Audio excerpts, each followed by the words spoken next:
All right, we're going to do Disney's Storybook collection. And Sebastian asked that we do Ariel tonight. So here we have The Little Mermaid.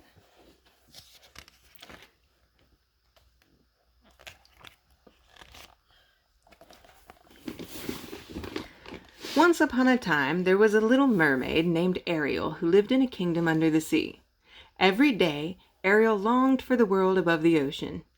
"If only I could be a human instead of a mermaid," she said to herself. Ariel's father, King Triton, found out that Ariel had been swimming to the ocean's surface even though it was forbidden. "Keep an eye on Ariel," the king ordered the court composer Sebastian the crab. "Don't let her go near any humans." But Sebastian could not stop Ariel. One day, she approached a sailing ship where she spied a handsome prince named Erik. Suddenly, a terrible storm came up. Ariel saw Prince Erik fall overboard. "I've got to save him," cried Ariel. She found the prince and pulled him to safety.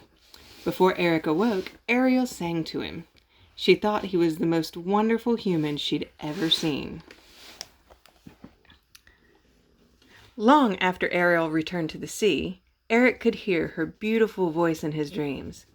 King Triton found out that Ariel had disobeyed him once again. "I told you to stay away from humans," he shouted. "But Daddy, I love him," Ariel cried. She had to see Prince Erik again. Later that day, Ariel went to Ursula, the evil sea witch. Ursula promised to turn Ariel into a human for a price. "You must give me your voice," Ursula commanded. "And if your prince doesn't kiss you in 3 days, you're mine." Ariel agreed to give Ursula her voice. Within seconds, she had human legs and could no longer swim. Sebastian and Flounder had to help her to the shore. When the prince found Ariel, he did not know who she was. "Can't you speak?" he asked. "Then let me help you. I'll take you to the palace." On the second day of Ariel's visit, Prince Erik took her on a tour of his kingdom. They went for a romantic boat ride in the lagoon, but before Erik could kiss her, Ursula's nasty eels overturned the boat. Ursula knew she needed to get matters into her own tentacles, so she changed herself into a beautiful girl named Vanessa.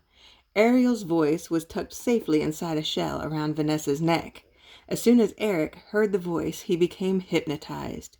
He agreed to marry Vanessa that very day aboard his wedding ship. He had a wedding ship. Just for a wedding. Ariel's friend Scuttle, the seagull, discovered Ursula's trick. He led an army of birds and sea creatures to the ship, hoping to stop the wedding. In the struggle, Vanessa's necklace shattered. Instantly, Erik awoke from his spell, and Ariel got her voice back. Now she could finally tell Erik who she really was. But just then the sun set, and Ariel was turned back into a mermaid. The sea witch grabbed her and dived overboard. Erik followed them into the sea. He fought Ursula with all his strength and wits and finally destroyed her. At last Ariel was back with her father under the sea, but she was very unhappy. Now she and her prince would never be together. Even King Triton could see how unhappy Ariel really was.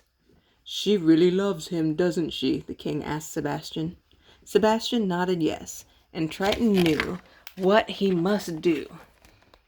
The Sea King waved his trident, making Ariel human again. Soon, aboard the royal wedding ship, Ariel said goodbye to her friends under the sea. She and her prince were together forever. The little mermaid's wish had finally come true. And they lived happily ever after. The end.